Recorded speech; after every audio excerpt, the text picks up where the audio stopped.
우리는 지금 교회력으로 사순절이라는 기간을 지나고 있습니다. 사순절은 부활절 이전에 40일간의 기간인데요. 그 중에서 주일날은 빼고요.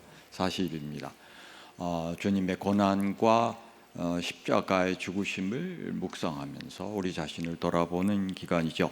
주일을 빼는 이유는 주일은 그 하루하루 주일이 주님의 부활을 기념하는 날이기 때문에 주일은 빼고 40일입니다.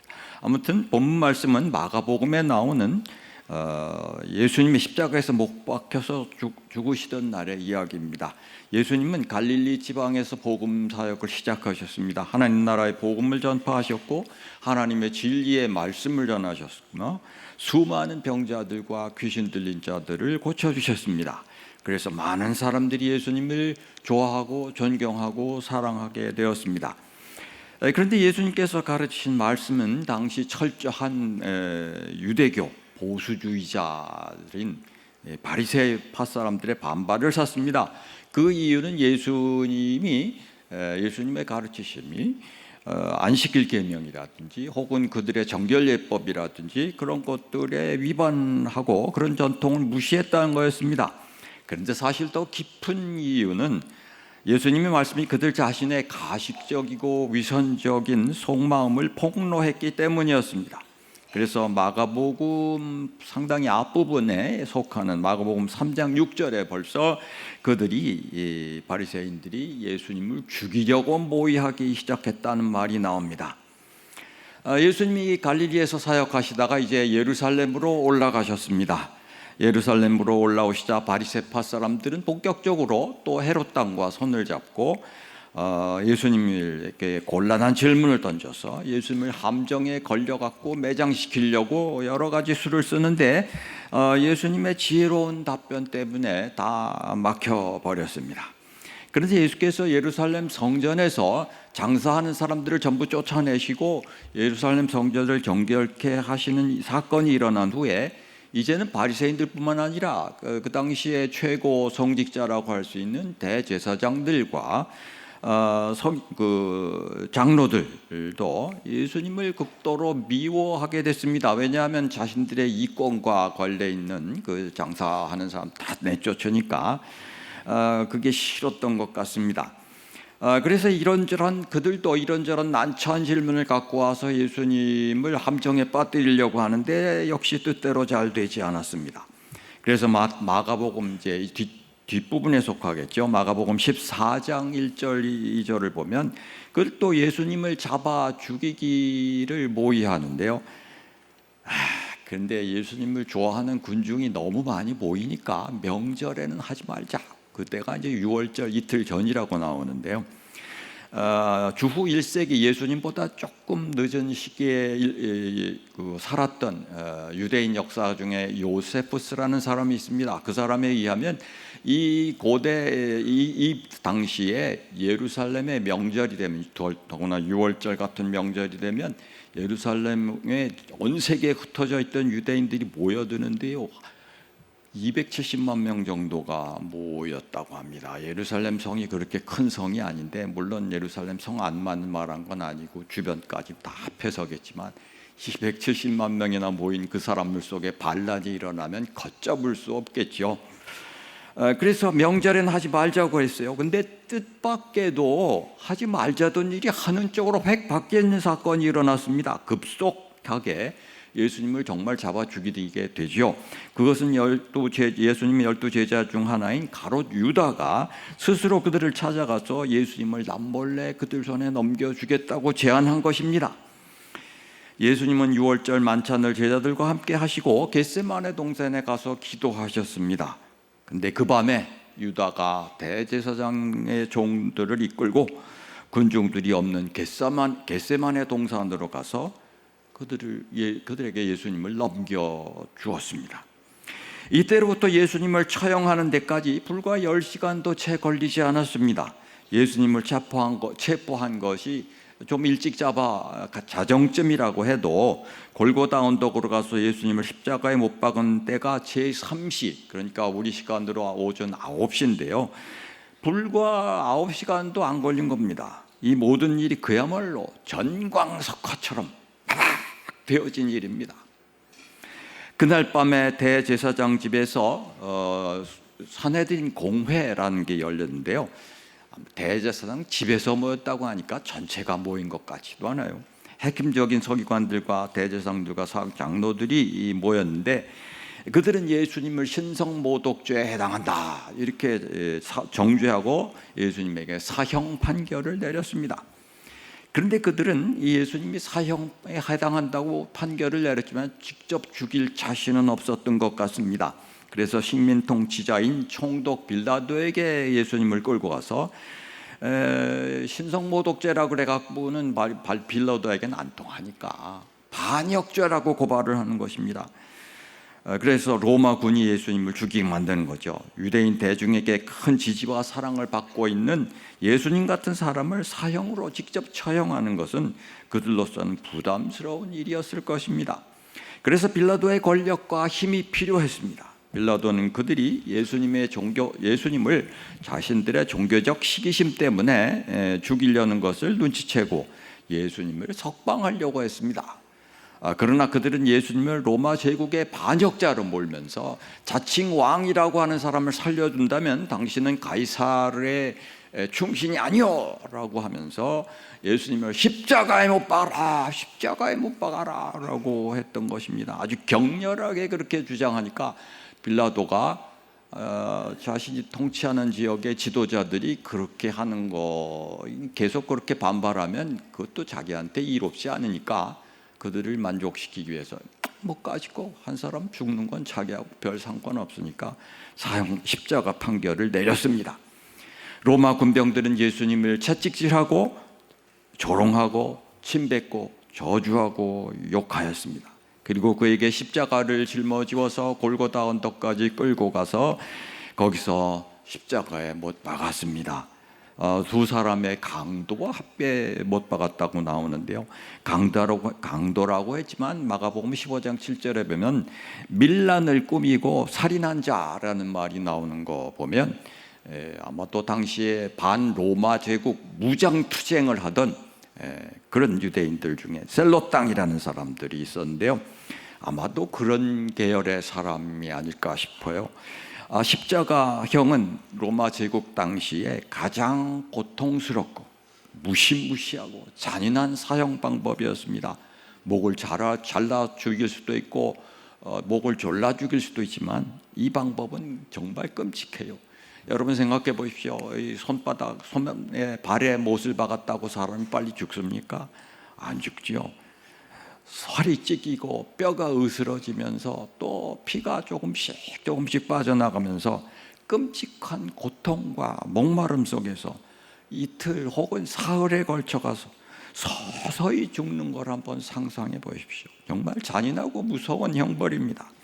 그래서 십자가형은 로마 시민권 있는 사람에게는 잘 하지 않았고요. 노예들이나 반역자들에게 시행했던 형벌이었습니다. 예수님은 당시 십자가 형벌의 관례를 따라 벌거벗겨지고 수치와 모욕을 당했습니다. 처형한 군병들이 그분의 옷을 제비 뽑아 나눠 가졌습니다. 지나가는 사람들은 예수님을 모욕했습니다.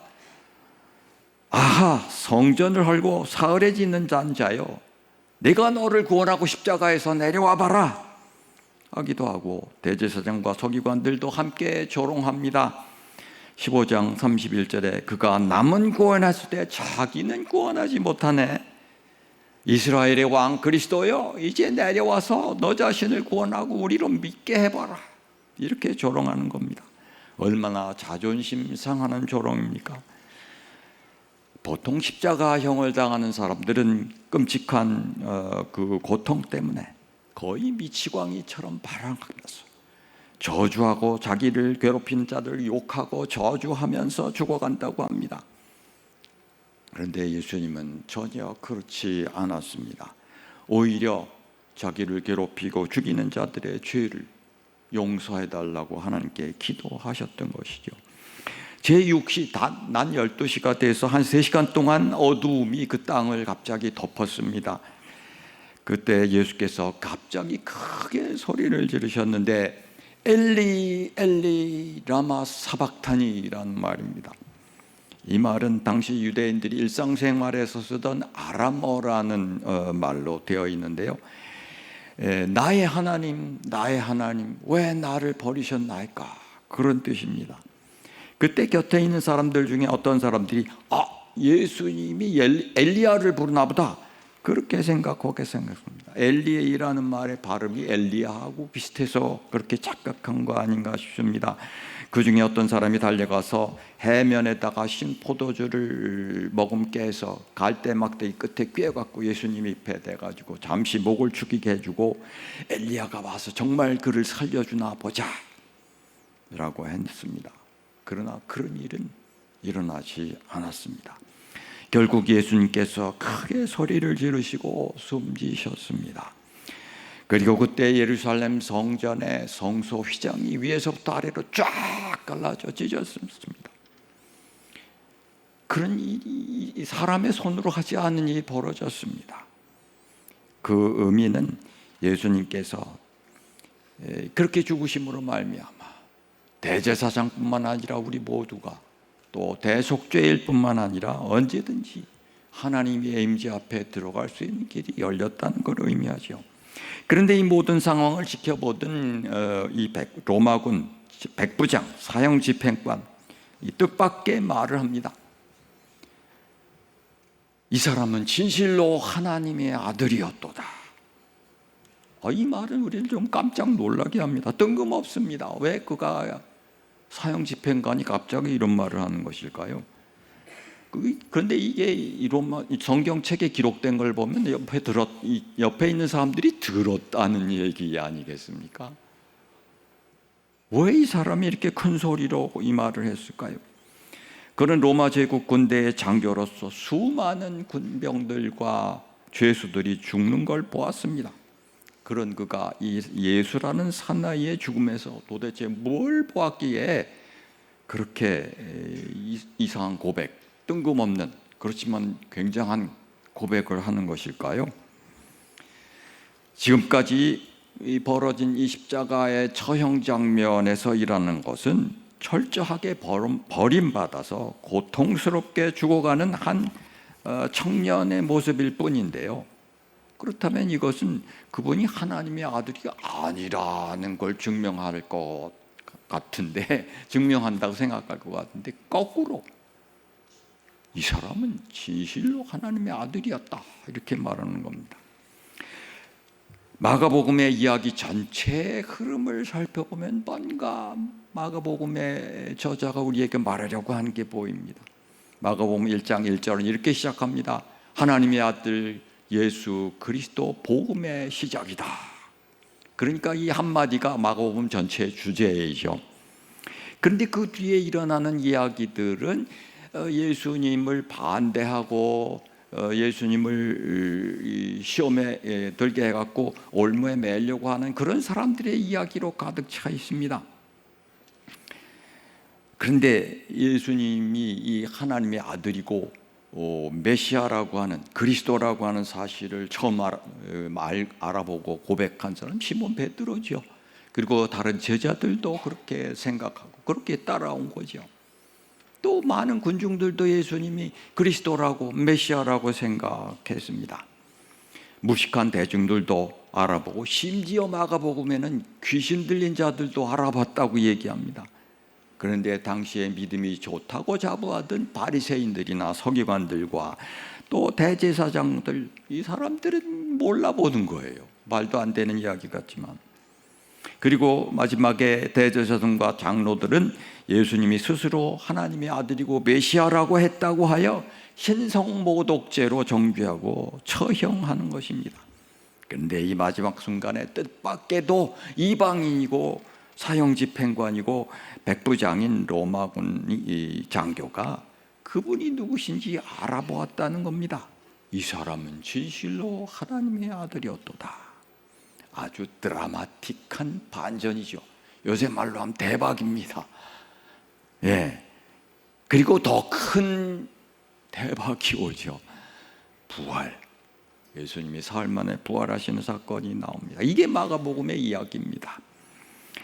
기독교인들은 예수님의 하나님의 아들 메시아라고 믿습니다. 그렇다면 기독교인들은 그저 한 인간에 불과한 나사렛 예수를 신격화시켜서 하나님의 아들이라고 믿는 것일까요? 그런데요, 초기 교회에 주어진 하나님의 계시는 그 정반대였습니다. 나사렛 예수는 인간을 신격화시킨 존재가 아니라 하나님이 인격화된, 하나님이 사람이 된 존재라고 하는 것입니다. 우리를 사랑하신 하나님의 아들이 우리를 구원하시기 위해 하늘 영광을 버리고 사람의 모습으로 우리에게 오셨다는 것입니다. 빌립보서 2장 5절 이하에 이렇게 말씀했습니다. 그는 근본 하나님의 본체시나 하나님과 동등됨을 취할 것으로 여기지 아니하시고 자기를 비워 종의 형체를 가지사 사람들과 같이 되셨다라고 하였습니다. 세상의 종교도 많고 신이라고 하는 것도 많지만 이런 하나님의 아들이 또 있습니까? 놀라운 이야기죠. 그런데 오늘 본문 말씀은 여전히 우리를 당황하게 합니다. 그렇게 사람이 되어 오신 하나님, 왜 십자가에 못 박히며 나의 하나님 왜 나를 버리셨냐고 절규하는 것입니까? 예수님께서 육체로는 고난을 당하고 버림받았지만 영혼은 버림받지 않은 거 아닐까요? 아니요. 그런데 이 시간 예수님의 영혼이 왜 하나님 나를 버리셨냐고 고함 지르지 않습니까? 혹시 그렇다면 예수님은 버림받은 채 하긴 했지만 진짜는 버림받지 않은 거 아닐까요? 아니요. 성경은 냉정하게 버림받고 있다고 말합니다. 특이한 사실이 하나 있습니다. 예수께서 하나님에 대하여 말씀하시거나 하나님을 기도 중에 부르시거나 할 때는 아버지 혹은 아바라는 호칭을 부르셨습니다. 아바라는 건 아람어 유대인들의 일사생활 용어인데요. 아바, 친밀하게 하나님을 아버지를 부르는 그 호칭이죠. 그런데 바로 이 지점에서 예수님은 아바라고 부르지 않고 나의 하나님이라고 부르십니다. 이제 예수님은 더 이상 하나님을 아버지, 아바라고 부를 수 없는 처지가 된 것입니다. 왜냐하면 그분이 우리 죄를 짊어지시고 우리 대신 하나님 아버지로부터 버림받고 있기 때문입니다. 주님은 우리 죄를 대속하기 위해서 세상에 오셨고 자신이 고난당하시고 죽으실 것을 아셨습니다. 그래서 여러 번 제자들에게 그걸 예고하셨습니다. 주님은 기꺼이 그렇게 하시려고 세상에 오신 분인데요, 겟세마네에서 기도할 때 예수님은 고민하셨다고 합니다. 이렇게 기도하셨다는 거예요. 하나님 아버지, 하실 수만 있다면 이 고난의 잔을 나에게서 거두어 주옵소서. 물론 내 뜻대로 마옵시고 아버지의 뜻대로 하옵소서라고 하시긴 하셨지만 고뇌와 고민이 담겨 있는 거죠. 아니, 그렇게 될 줄 알고 기꺼이 그렇게 하려고 오신 분이 뭘 또 고민하시나요? 그 고민의 이유를 우리가 이 대목에서 짐작해 볼 수 있지 않을까요? 바로 사랑하는 하나님으로부터, 아버지로부터 버림받고 있다는, 그거는 견딜 수 없는 일입니다. 있을 수 없는 일입니다. 있을 수 없는데 일어났다는 것입니다. 반드시 그렇게 되어야 할 일이 일어났다는 것이죠. 또 한 가지 특이한 사실이 있습니다. 예수님께서 큰 소리로 외치신 이 외침은 사실은 구약 성경 시편 22편 1절에 나오는 말씀입니다. 다시 말해서 예수님이 이 순간 시편 22편 1절 말씀을 성취하고 있는 것입니다. 예수님께서 오시기 수백 년 전에 기록된 이 시편 22편은 하나님께 버림받고 고통과 조롱과 모욕을 당하는 예수님의 모습을 너무나도 적나라하게 묘사하고 있습니다. 놀랍게도 22편 18절에 군병들이 예수님의 옷을 제비 뽑아 나눠 가진 얘기도 나올 정도입니다. 그들이 내 겉옷을 나누며 내 속옷을 제비 뽑나이다. 그래서 이 시편은 장차 오실 예수 그리스도에 대한 예언이라고 이해됩니다. 성경의 복음서들은 종종 예수님의 공생애 중에 일어난 어떤 일들을 가리켜서 이는 구약 성경에 이러이러한 말씀을 이루려고 하심이라 이렇게 말하고 있습니다. 말하자면 예수님의 이 절체절명의 순간, 이 끔찍한 고통의 순간에 이 시편의 구절을 노래하고 부르짖어 노래하면서 성취하고 계신 것이라고 할 수 있습니다. 예수님은 그렇게 정말 하나님으로부터 버림받으셨습니다. 왜요? 하나님께서 그렇게 사랑하신 하나님의 아들이 왜 그렇게 버림받는다는 말입니까? 이 말의 의미는 무엇일까요? 첫째는 우리 죄에 대한 하나님의 진노가 그만큼 컸다는 것입니다. 예수님은 하나님의 아들이시지만 이 세상에 사람으로 오셔서 우리의 죄를 대신 짊어지셨기 때문에 이렇게 하나님의 심판을 받고 버려지는 것입니다. 이제 주님은 죄인 인류의 대표자이고 우리 죄를 짊어지신 하나님의 어린 양이시기 때문입니다. 그래서 하나님은 그분을 버리시는 것입니다. 하나님은 죄를 그렇게 미워하십니다. 하나님은 죄를 꼭 심판하십니다. 두 번째 이 말의 의미는 우리에 대한 하나님의 사랑이 그토록 컸다는 것입니다.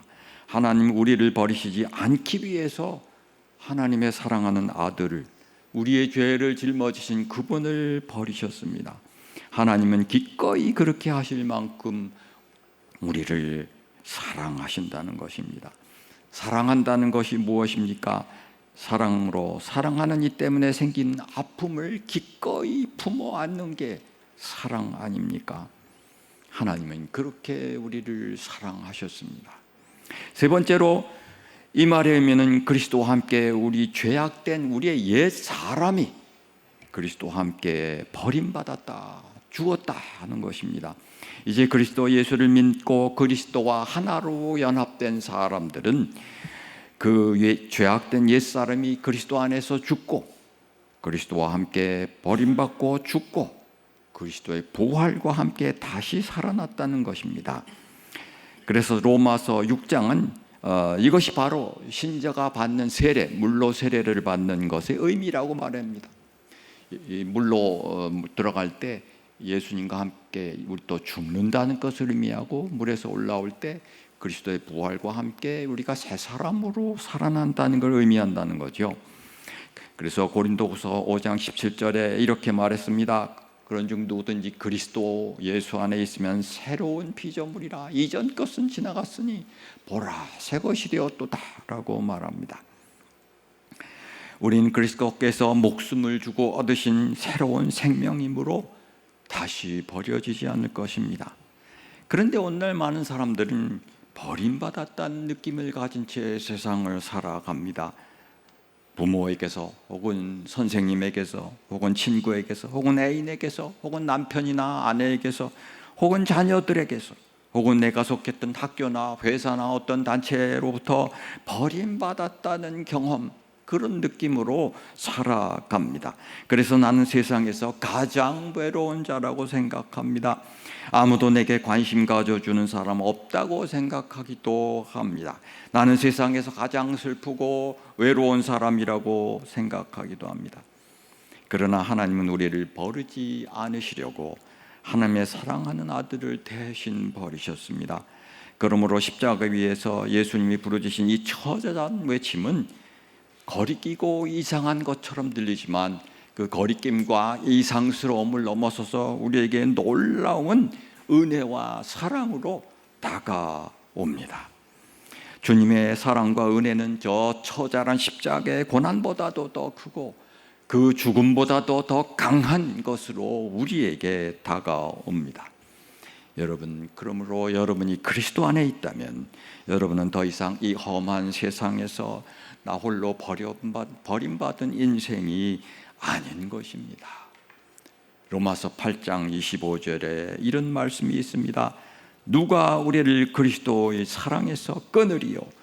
환난이나 곤고나 박해나 기근이나 적신이나 위험이나 칼이야. 적신이라는 것은 벌거벗은 다는 뜻입니다. 기록된 바 우리가 종일 주를 위하여 죽임을 당하게 되며 도살할 양같이 여김을 받았나이다 함과 같으니라. 그러나 이 모든 일에 우리를 사랑하시는 이로 말미암아 우리가 넉넉히 이기느니라. 내가 확신하노니 사망이나 생명이나 천사들이나 권세자들이나 현재일이나 장래일이나 능력이나 높음이나 깊음이나 다른 어떤 피조물이라도 우리를 우리 주 그리스도 예수 안에 있는 하나님의 사랑에서 끊을 수 없으리라. 아멘. 아멘. 기도하십시다.